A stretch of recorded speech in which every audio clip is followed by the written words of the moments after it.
a presentar, doctor. Lo voy a presentar. No. Bien. Solo las sociedades educadas pueden desarrollar capacidades de autotransformación. Palabras del doctor Roberto Rodríguez Gómez Guerra, a quien me permito presentarles brevemente y a continuación. El doctor Roberto Rodríguez tiene un doctorado en Ciencias Sociales con especialidad en Sociología por el Colegio de México, investigador de la Red Educación, Derechos y del Instituto de Investigaciones Sociales de la UNAM. Pertenece al Sistema Nacional de Investigadores Nivel 3. Asimismo, es profesor de licenciatura y posgrado en la Facultad de Ciencias Políticas y Sociales de la máxima casa de estudios. Además, es catedrático del doctorado en Liderazgo y Dirección de Instituciones Educativas de la Universidad Anáhuac. Sus líneas de investigación contemplan política educativa, políticas de educación superior comparada, así como educación superior y desigualdades sociales. ¿Qué tal si lo recibimos con un caluroso aplauso?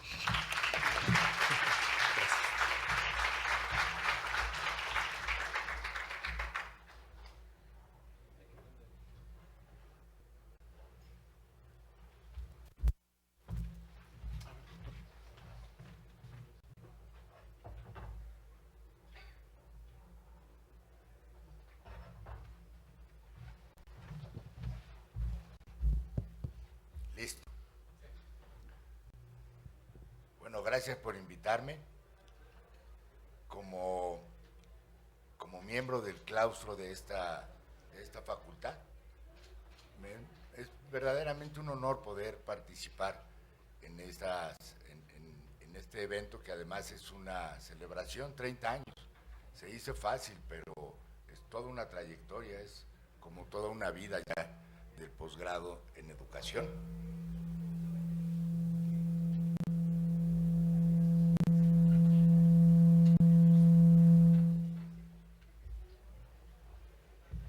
Exacto, le voy a compartir esto, doctor.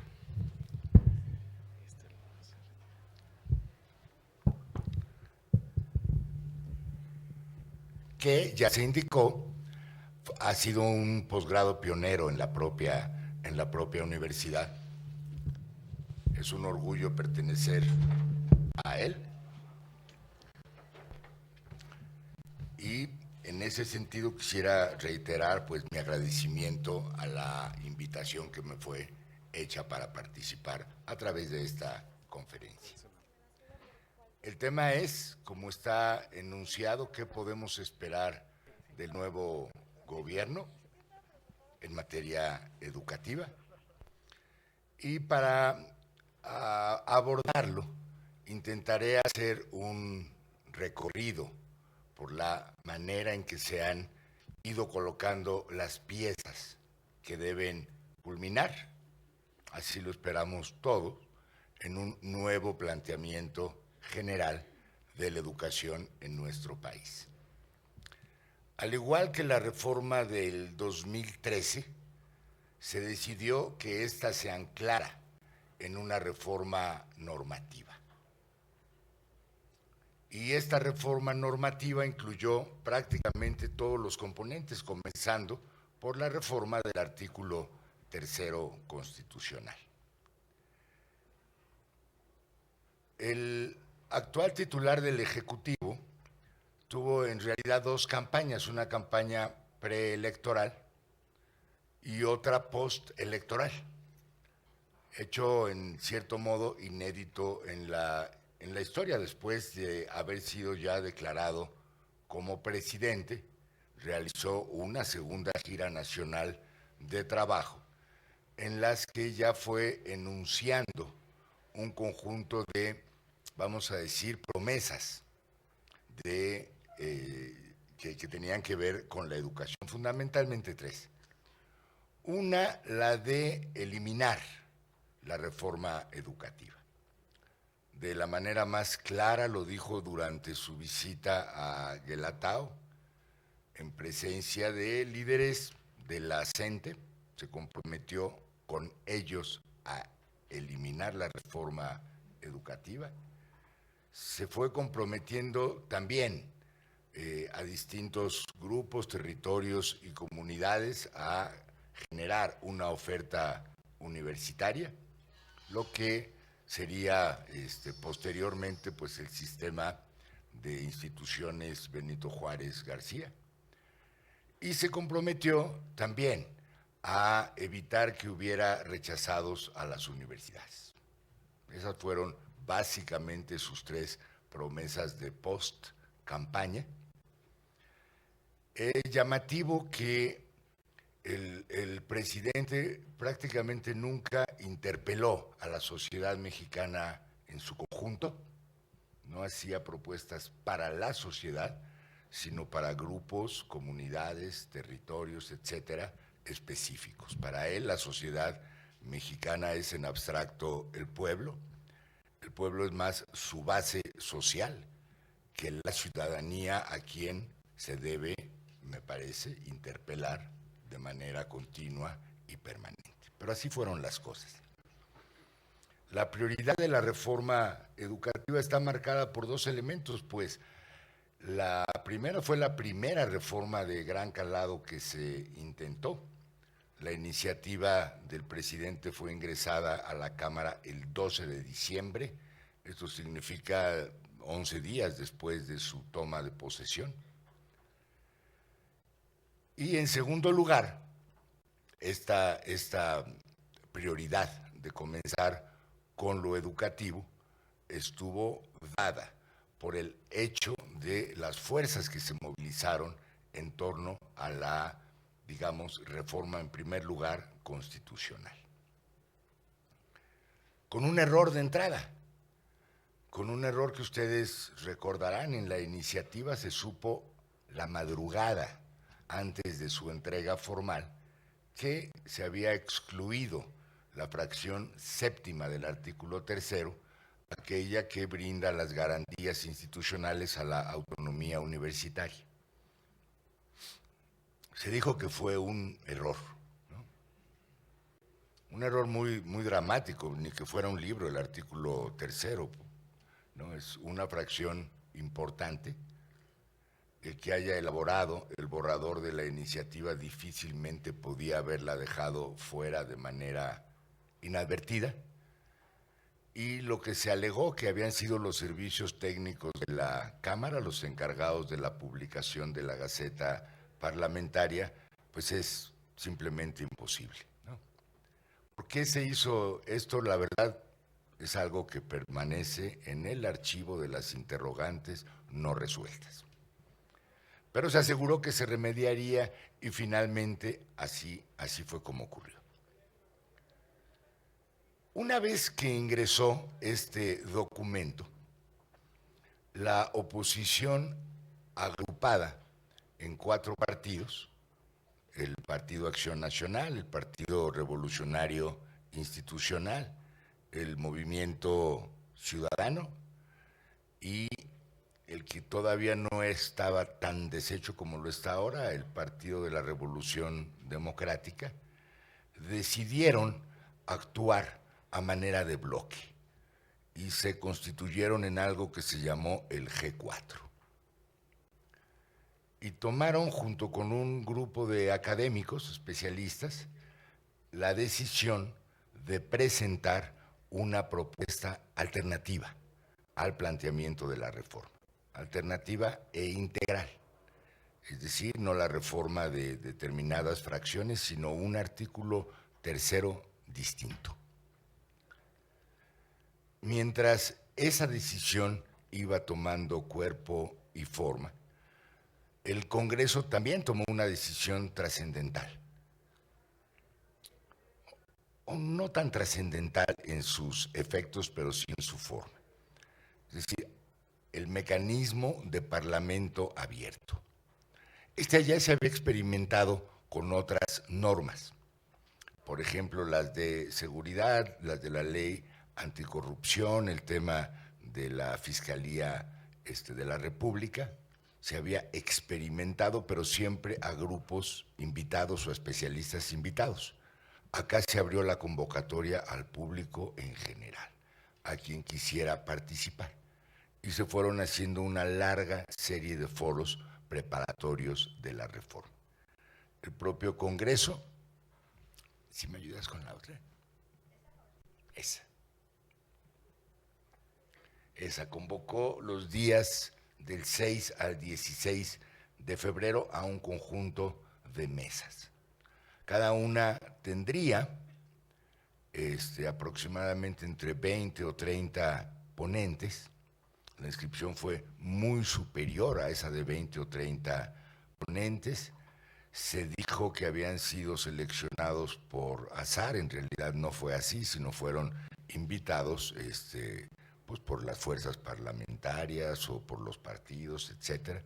Fue mucho más por invitación que por sorteo y se fueron desahogando breves presentaciones, con la regla de un máximo de 10 minutos y con la intención de que se formularan propuestas específicas para que pudieran ingresar en la discusión de la reforma. La siguiente. Esta era la convocatoria, ¿no? De este cuadro, bueno, de esta imagen destaco las esquinas superior izquierda e inferior derecha. Fíjense cómo se llamaba. Iniciativa para derogar la reforma educativa. ¿Ven? Ahí las palabras significan algo. No era solamente la iniciativa de reformar el artículo 3º constitucional, sino directamente a cumplir la promesa presidencial de que no quedara nada de la reforma educativa previa. Y también que se pensaba que a través de un proceso de consulta muy abierto pudiera terminarse de dictaminar la ley hacia el 27 de febrero. Lo que resultó, como ustedes saben, pues un mal cálculo, ¿no? Demoró mucho más. El Senado también abrió el Parlamento. Primero invitaron al secretario del ramo, a Esteban Moctezuma, titular de la SEP, a comparecer ante los senadores para explicar cuáles eran los propósitos de la reforma que estaba planteando la presidencia. Y se decidió, a raíz de esa presentación, hacer un foro y que el foro tomara también la forma de una consulta con especialistas, una réplica de lo que había ocurrido en diputados, aunque ahí, en este segundo caso, los invitados en algunos casos repitieron y en otros casos fueron otros. Se buscó convocar, por ejemplo, a una mejor representación de organizaciones de sociedad civil, por ejemplo, y también al conjunto de especialistas que no habían tenido participación en la ronda de diputados. ¿Cómo se dice? Mientras esto estaba pasando, los servicios de la Cámara comenzaron a compilar otros insumos, además de las participaciones convocadas a los foros de Parlamento abierto. Como se usa en estos casos, pues un gran conjunto, eran como 24 iniciativas y propuestas de legisladores federales o legisladores, diputados o senadores y legisladores de las entidades federativas, que ya con conocimiento de la iniciativa presidencial, pues enviaban sus iniciativas de reforma para que fueran agregadas. También se compiló la jurisprudencia de la Corte en materia educativa. Hay un número importante de sentencias y casos que tienen esta temática. Son muy diversos, pero ingresaron en el dictamen que acompañará a la promulgación de la reforma. Los acuerdos de los congresos de los estados, y pues ya estando en esas le sumaron resúmenes de otros foros, ¿no? Algunos ni siquiera tenían que ver con la reforma porque fueron anteriores a la reforma, como aquellos convocados en cada una de las entidades federativas para ver el tema de nueva política educativa, pues hasta eso se metió. Y un conjunto de estudios y documentos en materia educativa, por ejemplo, los de OCDE, los de UNESCO, entre otros, para ir formando, digamos, un cuerpo conceptual que acompañara estos planteamientos de la reforma. Pero acá viene lo importante. Y esto es muy importante porque nos explica cómo se tramó en realidad esta reforma. Los del G4, los del conjunto de partidos de oposición, propusieron que hubiera una mesa de redacción. Como la hubo, vale la pena mencionarlo, en el Pacto por México. Nada más que no se llamaba mesa de redacción, se le llamaba tercera cámara, ¿no? Es decir, un ámbito en que pudieran ponerse de acuerdo, sin que fuera pues la Cámara con todos sus componentes o la propia Comisión de Educación, ¿no? Y que tomara la forma de una mesa de redacción. Y para ello tenían dos propuestas sobre la mesa: la elaborada por el grupo de los cuatro y la de la presidencia. Y era ir revisando punto por punto, fracción por fracción, frase por frase, discutirla, negociarla y ver de ella qué iba sobreviviendo, ¿no? ¿Por qué el partido mayoritario aceptó este procedimiento? Tenía los números suficientes, sobre todo en la Cámara de Origen, que era diputados, para hacer transitar la reforma presidencial, sin más trámite, ¿no? Es decir, la oposición requería al menos una tercera parte del total del quórum en el Pleno de los Diputados para poder tener una oposición firme, y no los tenía, ¿no? Y sin embargo se aceptó este procedimiento de parlamento y negociación por una buena razón, que era la de poder contar con el acuerdo unánime de las distintas fuerzas políticas en una materia como la educativa, ¿no? Porque ese era el compromiso. Si logramos una propuesta de consenso en el que ya se sabe que unos ganan en parte y de otras partes se pierden, digamos, un acuerdo político, es bien posible tener una sola norma que va a ser la del presidente de la República con el acuerdo de todos los partidos. Esa era la propuesta. De manera que la presentada por el grupo de oposición no fuera una alternativa, sino una propuesta de enriquecimiento a la presidencial. Y de esa manera se trabajó, como si fuera una sola iniciativa, ¿no? Con el compromiso tácito de la posibilidad de ser votada de consenso.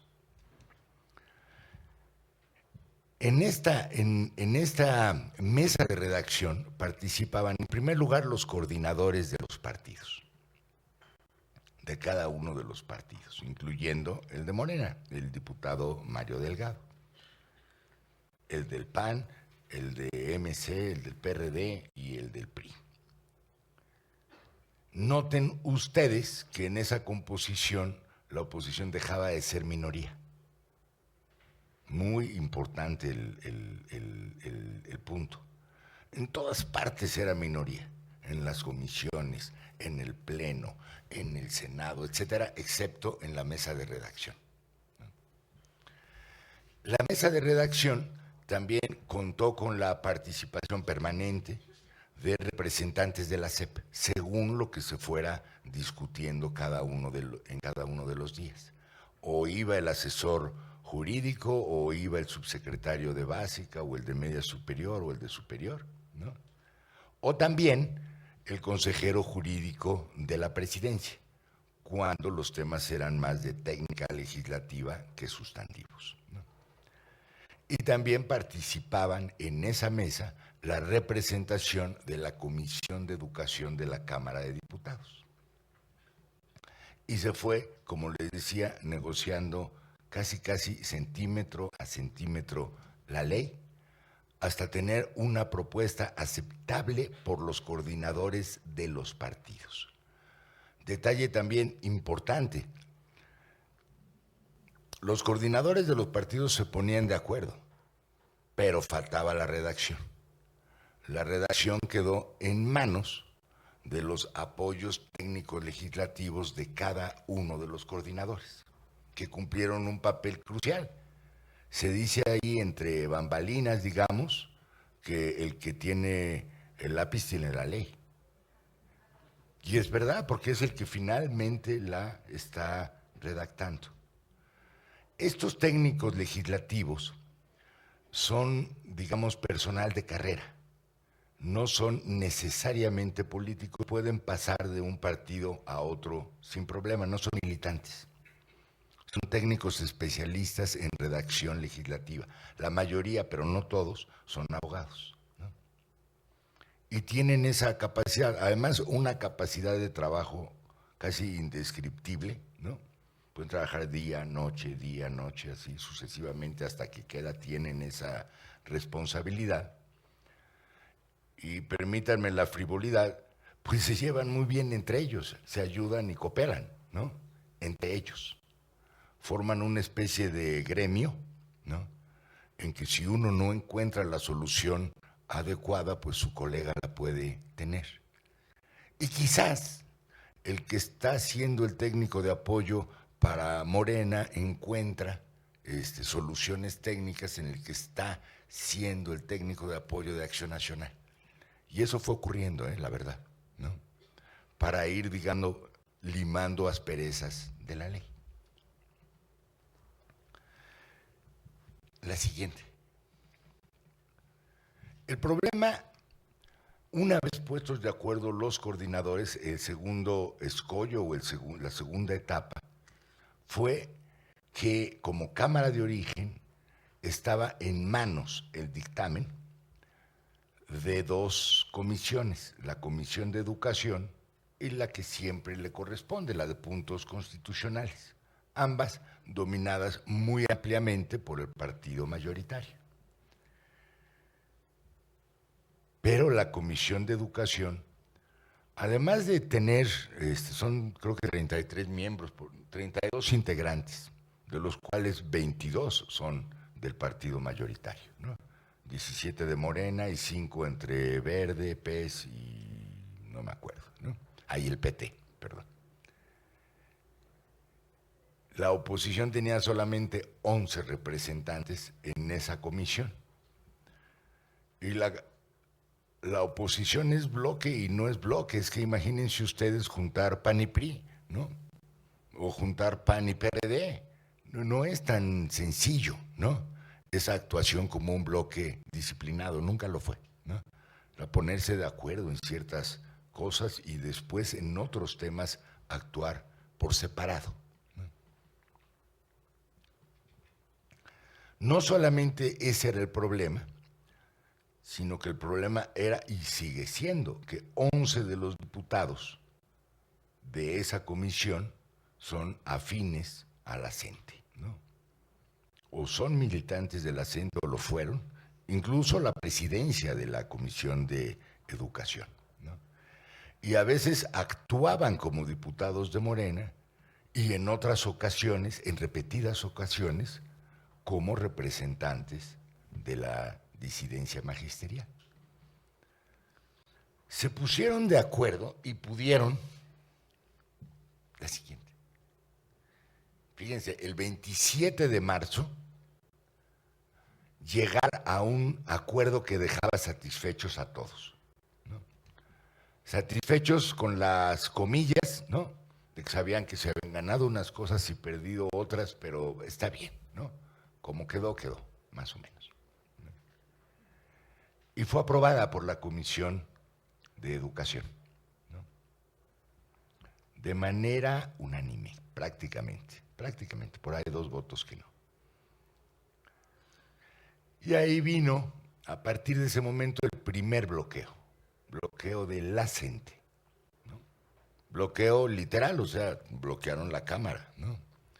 Recordarán ustedes, es cuando se trasladaron desde Oaxaca, Michoacán y Guerrero para mantener inmovilizada la Cámara y que no pudiera pasar al Pleno este dictamen ya aprobado. Parecía que no había solución, se encontró, y esa solución fue formular una adenda adenda. En la adenda vendrían modificaciones al dictamen previamente aprobado, ¿no? Y otra vez a la mesa de redacción, ¿no? Casi que para satisfacer las principales demandas de la CENTE. Una central que quedó plasmada en el transitorio 16 de la reforma constitucional, fue muy famoso, pero ustedes lo tienen, y que decía que los maestros laboralmente están protegidos o amparados por el apartado B del artículo 123 y que para ellos es aplicable la normativa que se deriva de ese apartado B.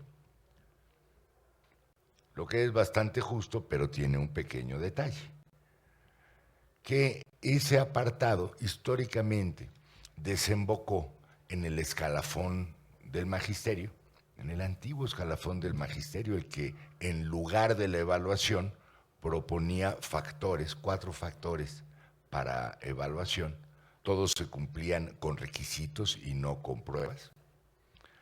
Y además la prerrogativa de dividir las nuevas plazas y las vacantes, 50% para la autoridad educativa y 50% para el sindicato, ¿no? Eso, olvídense si es bueno o malo, esa era la historia de esa normativa. Y eso era lo que había modificado la reforma del 2013, ¿no? Y ellos buscaban volver a ese régimen, ¿no? Y en transitorio se colocó, ¿no?, también una pelea centímetro a centímetro para que ese transitorio 16 dijera que tienen derecho al amparo y a la protección de la fracción B del artículo 123, pero que también es aplicable el contenido del artículo 3 constitucional que mandata que las nuevas plazas sean concursadas, pero no dice concursadas, ¿no? Dice a través de procesos de selección a los que concurran en igualdad de circunstancias, con transparencia, etcétera, etcétera, ¿no? También, perdonen la anécdota, fueron literalmente horas la discusión de qué se ponía: concurso, selección, admisión, prueba. Bueno, está prohibido poner evaluación, está prohibido poner prueba, no se puede poner examen, síganle pensando, ¿no? Y entonces procesos concurrentes, no, procesos a los que concurran, ya, listo, ¿no? Si lo ven, es una redacción muy alambicada, esa que se refiere a cómo va a ocurrir el concurso de nuevas plazas, ¿no?, y de vacantes, y la promoción también. La fracción de la disidencia sindical, la CENTE tenía puestos los ojos exclusivamente en el tema laboral, en ningún otro. Podía haber estado en otro idioma el resto del artículo y daba igual, ¿no? Y sin embargo, el resto del artículo estaba muy bien formulado. La parte conceptual, empezando por lo mejor del artículo, su primera expresión, que dice algo muy sencillo: toda persona tiene derecho a la educación. Así dice. Para llegar a esa formulación, pues pasaron más de 100 años, literalmente, ¿no? Antes decía, bueno, empezó a nombrar el derecho a la educación hasta el 73, y decía que los individuos tienen derecho a recibir educación. Esa era la expresión, a recibirla, y además la reciben del Estado, ¿no? Con la reforma del 2013 cambió un poquito esa primera expresión para que dijera, en lugar de individuo, persona. Que bueno, es una mejor palabra, ¿no? Pero no cambió nada más. Toda persona tiene derecho a recibir educación. Y acá se le puso una formulación nueva. Toda persona tiene derecho a la educación, significa algo totalmente distinto. Tiene derecho a recibirla, tiene derecho a impartirla, tiene derecho a participar en ella, y tiene derecho a gozar de los beneficios de la educación, es decir, el derecho completo, ¿no?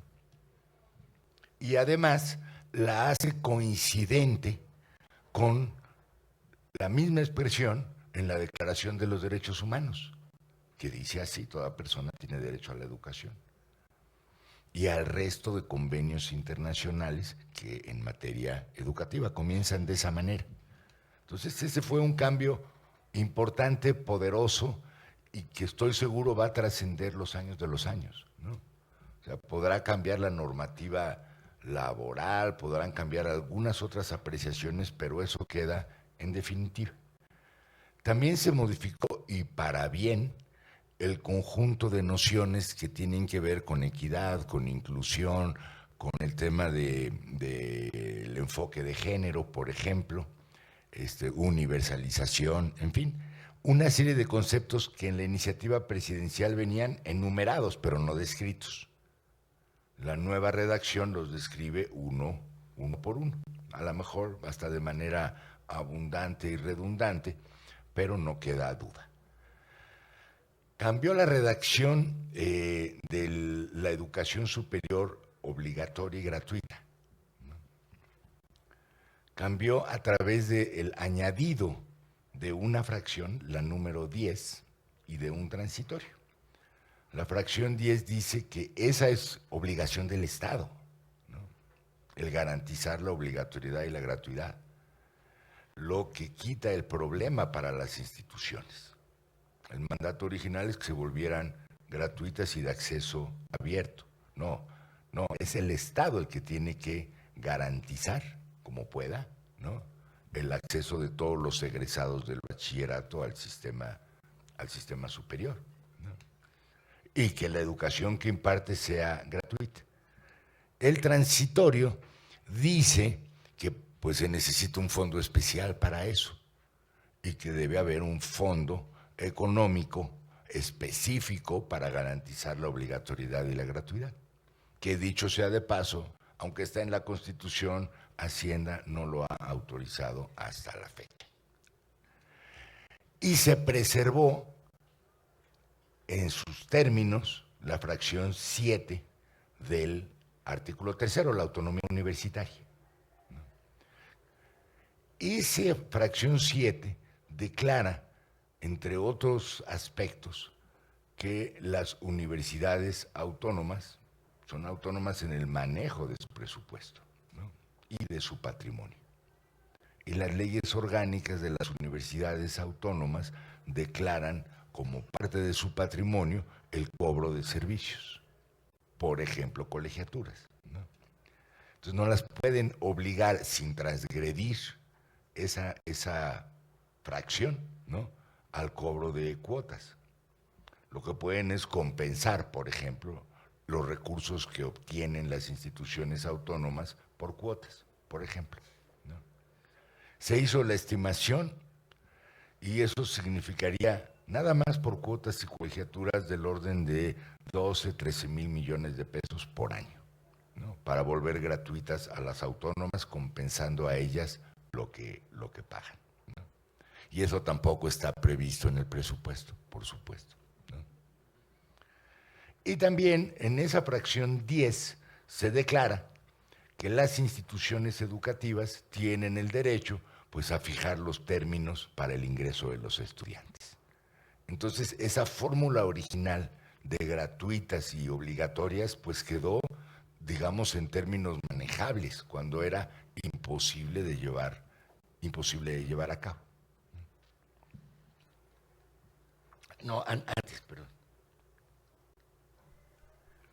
En el periodo de marzo a abril se va, pongámoslo entre comillas, enriqueciendo, en realidad no es el caso, se fue debilitando en los aspectos laborales, la minuta aprobada a través de la ADENT, pero por fin se ponen, digamos, de acuerdo y se vota en el Pleno el 24 de abril y se aprueba.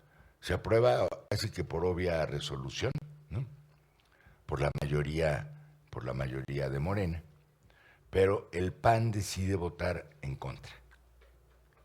Y eso rompe el acuerdo original de una ley de consenso y eso va a traer consecuencias sumamente graves en lo sucesivo, ¿no? Para no hacerla de suspenso, las consecuencias sumamente graves es que no vuelven a invitar al PAN a la mesa de redacción en la discusión de las leyes secundarias. Y eso tiene un efecto demoledor, porque el PAN llevaba realmente la iniciativa de articular al grupo de los cuatro en el contenido de las normas, ¿no?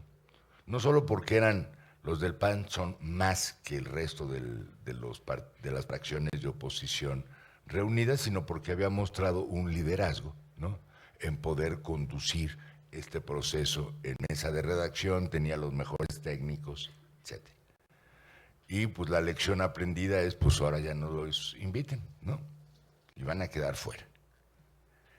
Lleva ese transcurso, tiene una parte anecdótica, que cuando llega al Senado el dictamen, se aprueba en comisiones, pero se aprueba de trámite. Parece que fuera un proceso muy complicado, pero se va en la mañana y en la tarde ya está dictaminado por puntos constitucionales y por educación del Senado. Lo trabajan rapidísimo, ya lo tenían pre-trabajado y se presenta en la noche a votación. Es una sesión muy larga, porque de manera casi inesperada los senadores de oposición se dan cuenta de que con el quórum existente pueden parar la ley, o sea, sumar el tercio que se requiere para frenarla, ¿no? Va a ser más en ese momento una demostración de fuerza que otra cosa, ¿no? Es decir, sí podemos parar una iniciativa constitucional, con la que ya habían estado de acuerdo los diputados de los partidos de oposición, ¿no? Pero deciden jugarla de esa manera. Presentan una cantidad gigantesca de reservas de ley. Prácticamente cada uno de los párrafos del tercero tiene reserva de ley.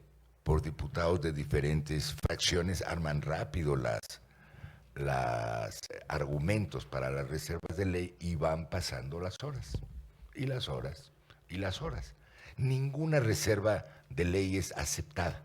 En diputados se aceptó solamente una, la de incluir la educación sexual y reproductiva. O sea, se aprobó ese pequeño cambio. Y en senadores ni una pasó, ¿no?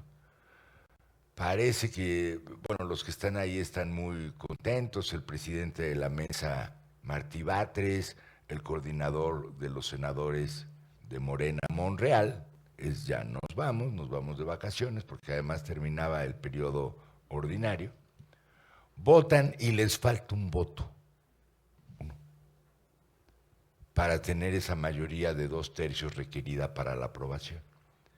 Y es que 3 diputados, un diputado y 2 diputadas de Morena se habían ausentado.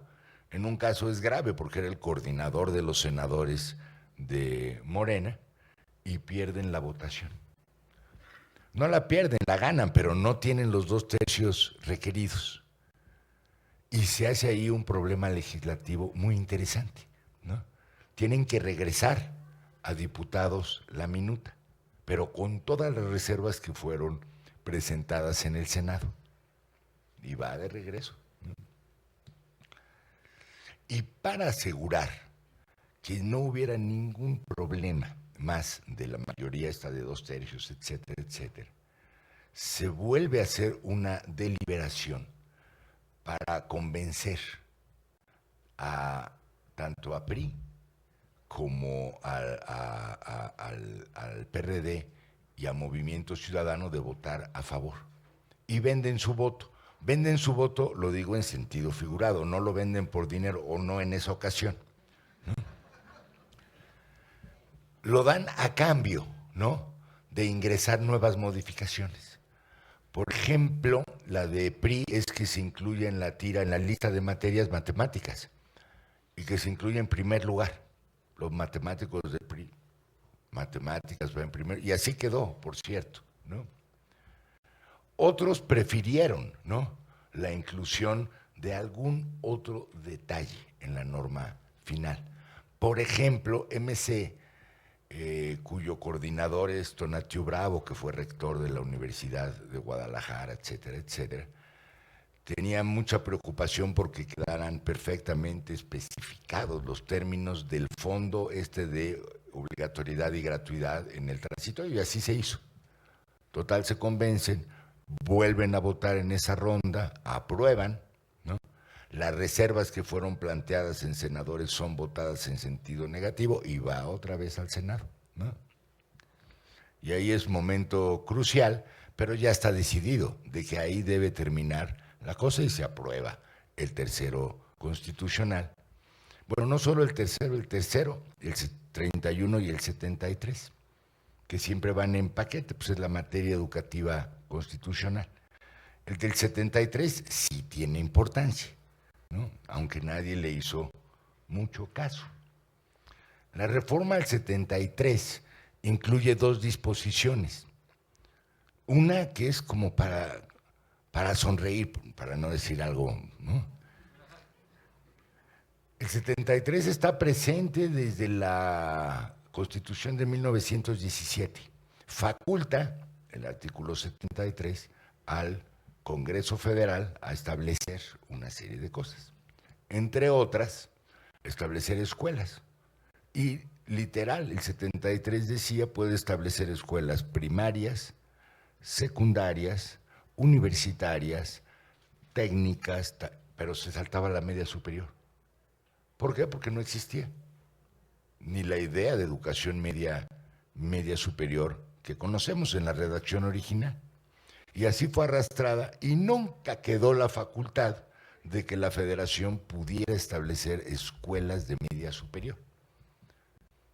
No fue obstáculo, pues hay preparatorias federales y se crearon sistemas federales de bachillerato, etcétera, pero debía quedar y finalmente quedó la federación facultada para establecer escuelas y sistemas de media superior. Y la segunda, para legislar en materia de ciencia, tecnología e innovación. Esa es la segunda modificación al 73, que es el ancla para poder generar en el Congreso la Ley General de Ciencia, Tecnología e Innovación. Ahora sí ya. Bueno, del Senado se va a las legislaturas de los estados, en 2 días está resuelto con el voto favorable de la mayoría, se promulga el 15 de mayo y se publica en la noche del mismo día. Ya. Y luego vienen las secundarias, ¿no? Esa historia no la voy a hacer tan pormenorizada, porque además es más reciente, pero vienen pronto, ¿eh? Se aprueba en mayo la constitucional y en junio empiezan los parlamentos abiertos para las secundarias. Pero no es lo mismo el tamaño de un texto como el artículo 3 que la cuestión gigantesca que representa la legislación secundaria, ¿no? Entonces sí, son foros y demás, se toman opiniones de especialistas, pero son opiniones ya muy dispersas porque ni siquiera había los borradores de esa legislación secundaria. Entonces lo invitaban a uno o a cualquier persona que quisiera participar a discutir la Ley General de Educación, pero que discutía si no había el borrador respectivo. Entonces a discutir problemas de la educación o temas, en fin, así fue esa dinámica. En los 2 parlamentos abiertos, Senado y Diputados, y en 5 foros regionales que organizó la SEP con ayuda de la NUYES en distintos estados. El que haya estado presente pues recordará que eran sesiones sobre temas o sobre asuntos o sobre algunos casos, ocurrencias, porque no había sobre qué hacer una sugerencia en particular. ¿Me ayudas con la que sigue? Esto fue lo que ocurrió derivado del artículo 3. Y también disculpen que me detenga un momentito porque es una cuestión interesante. La iniciativa presidencial, la del 12 de diciembre, no planteaba la existencia de nuevas leyes. Esto se fue dando un poco en el camino. Y se les ocurrió la genial idea, no tan genial, de que fueran leyes generales. Una ley general tiene la característica de distribuir competencias entre la federación y los estados, ¿no? Un distribuir entre comillas, más bien reconocer las competencias educativas de los estados y fijar las exclusivas de la federación. De manera que cuando todo esto se apruebe, bueno, parte ya se aprobó, tiene que pasar a cada estado, a cada legislatura estatal, para que armonice su legislación vigente o expida leyes correspondientes a ello. Y un bonito detalle, las leyes generales no tienen jerarquía entre sí. Este es un detalle importante o es un asunto importante. La Ley General de Educación no es superior a la Ley General de Maestras o a la Ley General de Educación Superior. Son paralelas, todas tienen la misma jerarquía. Y eso es todo un reto para el legislador, ¿no? Porque tienen que tener esta correspondencia horizontal, de manera que la General de Educación no mande a las otras, sino distribuya sus temas. Ya vistas cómo quedaron esto, medio se logró, no en todos los casos, no en todos los aspectos. Ese numerito que ven ahí es el número de artículos que tiene. La Ley General de Educación aprobada tiene 180 artículos. La anterior tenía 60 y tantos. O sea, le pusieron... Tiene un título, que es el título 11º, nada más dedicado a vigilancia de las escuelas particulares, ¿no? Y es una vigilancia que parece más como de manual, ni siquiera de reglamento, ¿no? Es decir, el que va a hacer la labor de vigilancia tiene que tocar la puerta, identificarse, mostrar su credencial. Véanlo, está en la Ley General de Educación de esa manera. Tiene que tener una firma autógrafa que corresponda con el IFE. Ese tipo de cosas están en ese título 11º, que concentra 30 artículos, es una quinta parte de la ley. Y tiene temas que no son de ley, sino de política educativa. La nueva escuela mexicana, el Acuerdo Nacional de Educación, en fin. Pero todo eso quedó en la General de Educación. La otra aprobada, la Ley General del Sistema de Maestras y Maestros, tiene 107 artículos y es todo lo laboral, ¿no? Y en esa no voy a abundar demasiado.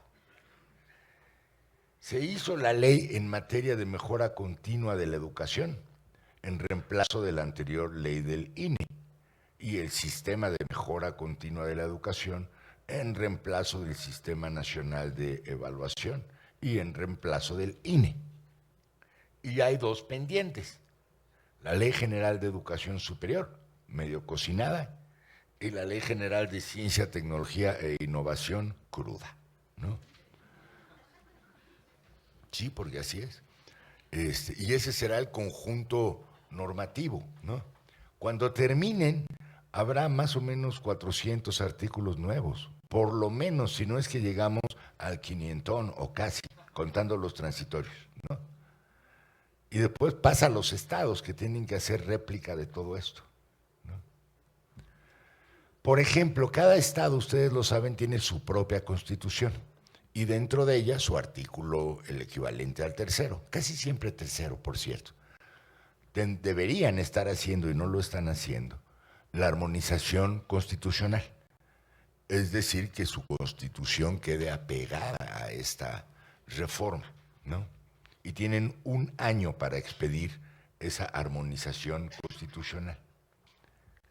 Y tienen que hacerla porque este conjunto de leyes, cuando sean leyes estatales, deben tener correspondencia con la Constitución Federal y con la Constitución del Estado.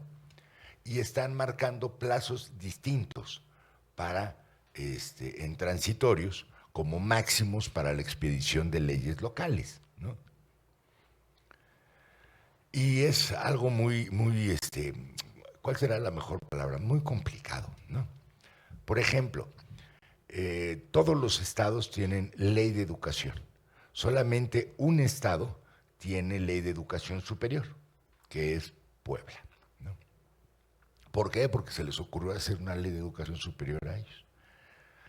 Pero en las 31 entidades restantes, incluso la Ciudad de México, tienen que armonizar con la Ley General de Educación, pero también con la Ley General de Educación Superior. La primera les dice, tienes 180 días para armonizarte, ¿no? 180 días son 6 meses. Pero la segunda les dirá, pues tienes otros 180 días, pero cuando se expida, o sea, el año que entra, ¿no?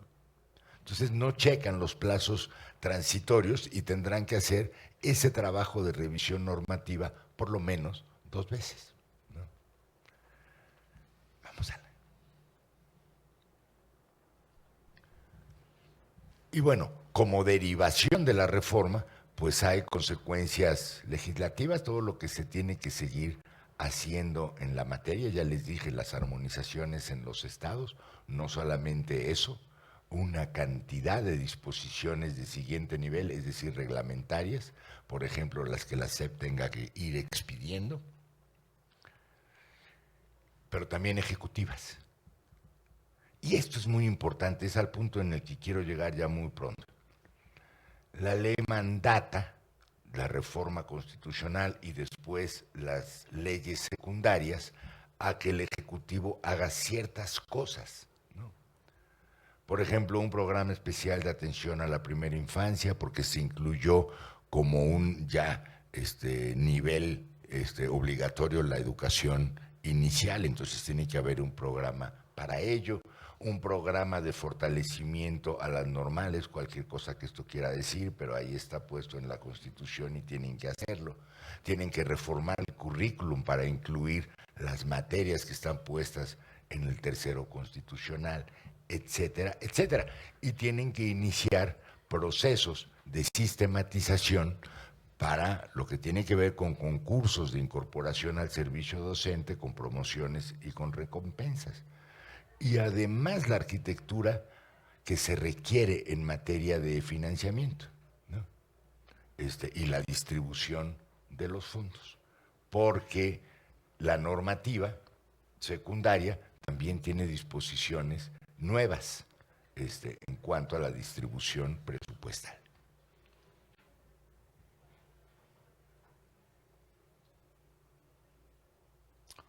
Pues tienen que hacer todo eso, ¿no? Para acabar pronto. Lo primero, muy espectacular, pero es retórico, sin que retórico quiera decir algo malo, ¿no? El Acuerdo Educativo Nacional, nadie sabe bien a bien qué es, ¿no? Y tiene su puntito, porque es parecido al que se hizo en su formulación, al que se hizo en el periodo de Fox, por ejemplo, recordarán, el de que es por la calidad educativa. Es parecido a la AC, el Acuerdo por la Calidad Educativa, pero quieren una nueva edición de un Acuerdo Nacional Educativo. Y la Nueva Escuela Mexicana, que es el nombre de lo que antes se llamaba el Nuevo Modelo Educativo, antes hace muy poquito, ¿no? O sea, las líneas generales de la reforma curricular. El Sistema Nacional de Becas, no es poca cosa, vamos a ver ahorita algo, y el cambio curricular en básica, en media superior y se supone que también en educación normal. En educación normal es un caso muy, muy dramático porque hay estudiantes con el plan 2011, con el 2012, con el 2014 virtual, con el 2018 por competencias. Es complicado en el sentido que se están formando con distintos diseños curriculares. Y para educación normal rural, con planes todavía anteriores a porque nunca se hicieron los diseños curriculares para las escuelas normales rurales. O si se hicieron, no se aplicaron. Y esta maravilla de la gobernanza que está prevista en la Ley General de Educación da hasta como pues una sensación extraña, ¿no? Que haya consejos de participación escolar Esa es una nueva cosa. Los que antes eran los consejos de participación social. ¿Por qué les cambiaron el nombre? Pues para excluir a las OSC, ¿no? Es decir, a las organizaciones de la sociedad civil de esos consejos, ¿no? Simplemente. Ahora participarán las asociaciones de padres de familia en lugar de las organizaciones de sociedad civil en materia educativa. Y además los hicieron voluntarios. Es decir, la escuela puede tener un consejo o puede no tenerlo, los municipios igual, los estados igual. El que seguramente existirá es el nacional. 5 minutos. Hay un montón de consejos, ¿no? Hay el consejo para reparar la escuela, el de administración, en lugar del INIFED que se encargaba de todo ese tema. Vamos a lo siguiente y vamos a pasar rápido por ello. Estas son las restricciones, son 2.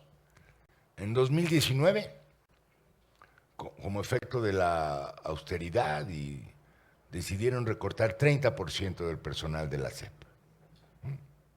Entonces tienen 30% menos de capacidad de implementación. Y después el recorte al presupuesto de educación.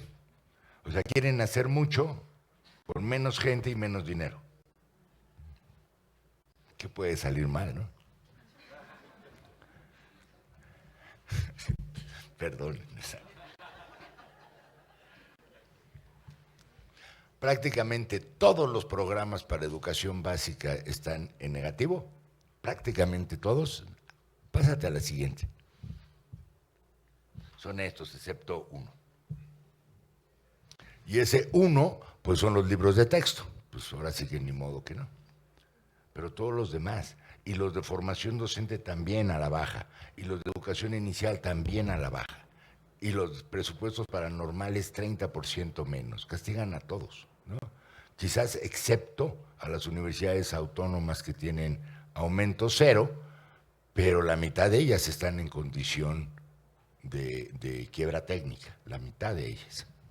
Vámonos a la otra para mis 5 minutos. ¿Dónde quedó el dinero? En 2 programas. Jóvenes Escribiendo Futuro, que pasa de 4.400 a 7.700 millones de pesos. Y el otro, mira, lo vas a encontrar como el de programa de becas de educación. El segundo. El de universalización. Es que todos se llaman Benito Juárez, ¿no? El segundo, el de bienestar, que pasa de 17 a 30, ¿no? Es un montón de dinero sumado.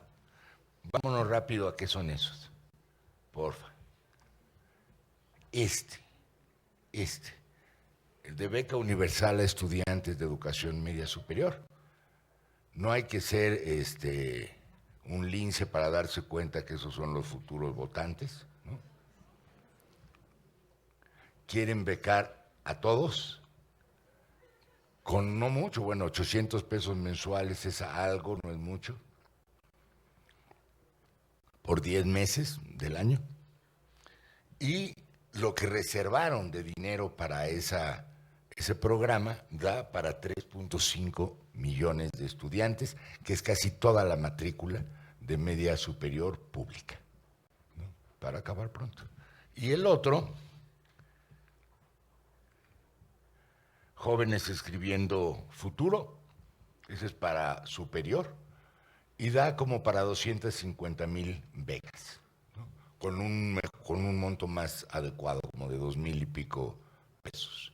No tiene el nivel que tenía el anterior Pronaves, que también era para educación superior, llegó a tener 400,000 estudiantes becados, pero con becas de 1,000 pesos. Entonces acá duplicaron la cantidad con menos cobertura. Pero ese es el dinero de la SEP, ahí está, en las becas. Bueno, y en lo que están previendo de nuevas plazas. Altas expectativas de transformación. Si uno los lee, quieren cambiar todo. El currículum, la formación de maestros, los planes de estudio, los materiales, entrar en la cultura digital, ¿no? Favorecer el arte, en especial la música, ¿no? Pero con escasas condiciones de implementación. Con escasas condiciones de implementación, porque tienen menos gente, para empezar. Y por esto que aquí le pusimos el eufemismo, ya terminó, de la curva de aprendizaje de los mandos directivos. No tienen experiencia. En algunos casos son ingenuos, lo digo con todo respeto. En el de no haber tenido una trayectoria en el servicio educativo. Eras una cosa y amaneces como subsecretario, es que no puede ser, ¿no? No lo digo de broma, vean el currículum de quienes están a cargo, excepto el de media superior, que ya tiene más añitos en el asunto. El resto son, no vamos a decir improvisados, digamos que tendrán una curva de aprendizaje prolongado. Esos son los que podemos visualizar como principales riesgos, ¿no?, de este choque entre altas expectativas y pocos recursos. Se deteriora el federalismo educativo porque quieren centralizarlo todo. Hay oportunidades perdidas. Y lo peor que nos puede pasar es lo que está en la tercera línea. Ese es el mayor riesgo, que nos quedemos como estamos, que no avancemos mientras otros avanzan, que estemos, digamos, sobreviviendo en el nivel que tenemos con recursos precarios, sorteando la situación. Pero hay también efectos políticos, conflictos por incumplimiento de promesas. ¿Va a haber pase automático de las normales a las escuelas, sí o no? Pues depende de las plazas disponibles, pero donde no haya, pues se van a topar con un conflicto. Acaba de haberlo, apenas 2 días después de aprobada la ley, ¿no? Vienen los normalistas, secuestran los camiones y consiguen plazas, como siempre, ¿no? Entonces el efecto de la ley es limitado si no tienes esta otra capacidad de hacer frente al cumplimiento de la misma. Y la última, no es inimaginable un escenario de presupuestos decrecientes si se sigue con esta idea de alimentar el padrón de becas durante todo el sexenio. No quiero ser pesimista, yo creo que la pelota en buena medida pasa a los estados, de manera muy clara a los que tienen gobiernos de oposición, que van a tener la posibilidad, por incapacidad del centro, de plantear sus propios sistemas. Me parece que eso no solamente va a ocurrir, sino está ocurriendo. Es el caso de Guanajuato, es el caso de Puebla, es el caso de Querétaro, es el caso de Yucatán, ¿no? En que, sin contradecir la retórica del cambio, pues están haciendo cosas diferentes, ¿no? En Yucatán tienen su propio sistema de normales, es local, ¿no? En Puebla tienen su ley de educación superior, su sistema de ciencia y tecnología propio. En Nuevo León lo mismo, en Jalisco lo mismo, ¿no? Ellos dicen, bueno, está bien, destruyeron el INIFED, pero aquí no cualquiera va a construir escuelas, eso no se puede, ¿no? Etcétera. Es decir, creo que tendremos una dinámica interesante de procesos locales, ¿no?, que desafían y van en sentido, digamos, distinto a los presupuestos de la reforma, sobre todo en la operación. ¿Ya?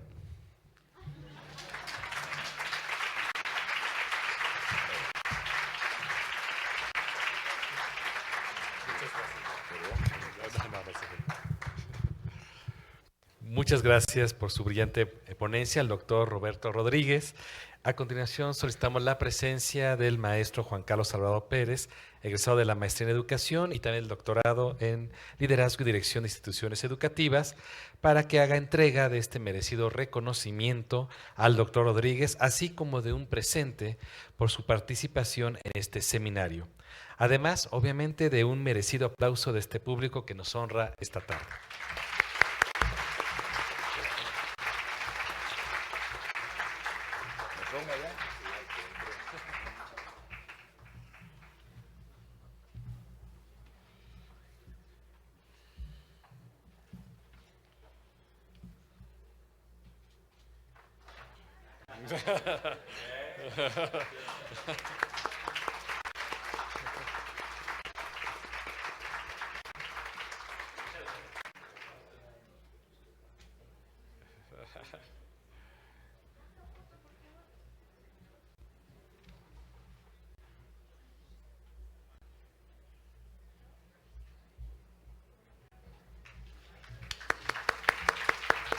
Gracias, doctor. Muy amable. Muchísimas gracias. Antes de invitarles a un receso de 10 minutos, me permito hacer de su conocimiento dos avisos muy importantes. El primero, las presentaciones y ponencias de este seminario estarán disponibles al final del evento y se encontrarán en la misma página electrónica en la que ustedes ya se registraron. Segundo aviso, les recordamos que se va a enviar también por correo electrónico la constancia de asistencia a este seminario solo a aquellas personas que hayan estado presentes en los 3 días de este evento académico. Pues muchas gracias por su atención y vamos a tener un intermedio de 10 minutos. Gracias. Doctor, muchas gracias. Estuvo fenomenal como siempre. Muy enriquecedor, me encantó. Sí. Lo que me impulsó a estudiar un posgrado es obtener las herramientas necesarias para ligar mi carrera y ofrecer un mejor servicio a los pacientes.